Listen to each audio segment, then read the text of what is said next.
নামাজ পড়া অবস্থায় যদি আপনার ব্রেনের মধ্যে বাজে চিন্তা চলে আসে তাহলে 4টি কাজ করুন, দেখবেন কখনোই আপনার নামাজ পড়া অবস্থায় আপনার ব্রেনে বাজে চিন্তা আসবে না। 1 নাম্বার হচ্ছে নামাজ পড়ার আগে এই ছোট্ট একটা দোয়া, এটা 3 বার পড়ে নেবেন।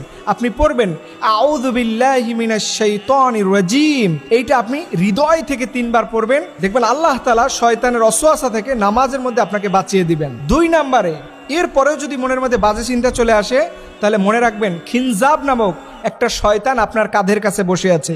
এই সময় নবীজি বলেছেন তোমাদের নামাজের মধ্যে যদি বেশি ডিস্টার্ব ফিল হয় তাহলে তোমরা বাম দিকে ফিরে হালকা প্রতীকী থুতু, মানে আপনি থুতুটা পড়বে না, কোনো লালা পড়বে না, জাস্ট প্রতীকী থুতু, এটা আপনি 3 বার ফেলবেন, দেখবেন সাথে সাথে এই খিনজাব নামক যে শয়তান থাকে এটা আপনার থেকে পালিয়ে যাবে।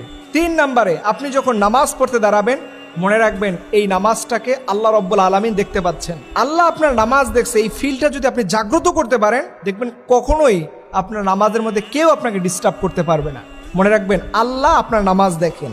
সর্বশেষ এবং 4 নাম্বার, এই দোয়াটা নিয়মিত পড়বেন যাদের নামাজের মধ্যে বাজে চিন্তা চলে আসে। রাসূল সাল্লাল্লাহু আলাইহি ওয়াসাল্লাম বলেছেন এই দোয়াটা পড়লে আল্লাহ তাআলা তার অন্তরকে দ্বীনের উপরে টিকিয়ে রাখেন। দেখেন আমাদের অন্তর বিক্ষিপ্ত হয়ে যায়, এদিকে সেদিকে মুহূর্তের মধ্যে দৌড়াদৌড়ি ছুটাছুটি করে, বিশেষ করে নামাজের মধ্যে। এর কারণ হচ্ছে আল্লাহর থেকে আমাদের অন্তরকে আমরা প্রোটেক্ট দিচ্ছি না। আল্লাহ নবী বলেছেন ইয়া মুকাল্লিবাল কুলুব সাব্বিত কলবি আলা দীনিক, হে অন্তর পরিবর্তনকারী আমাদের আল্লাহ, আপনি আমার অন্তরকে দ্বীনের উপরে টিকিয়ে রাখুন। এই দোয়াটা পড়লে দেখবেন আপনার নামাজের মধ্যে কখনো বাজে চিন্তা আসবে না। ফরজ নামাজের সালাম ফিরানোর পরে সাথে সাথে এটা পড়বেন, দেখবেন পরবর্তী নামাজ পড়া আপনার জন্য সহজ হয়ে যাবে। আর একটা গুরুত্বপূর্ণ বিষয় হলো নামাজের মধ্যে যদি মনে করেন যে আপনাকে কেউ ডিস্টার্ব করতেছে, মনোযোগ চলে যাচ্ছে, তখন মনে রাখবেন আপনার নামাজটা আল্লাহর কাছে কবুল হবে।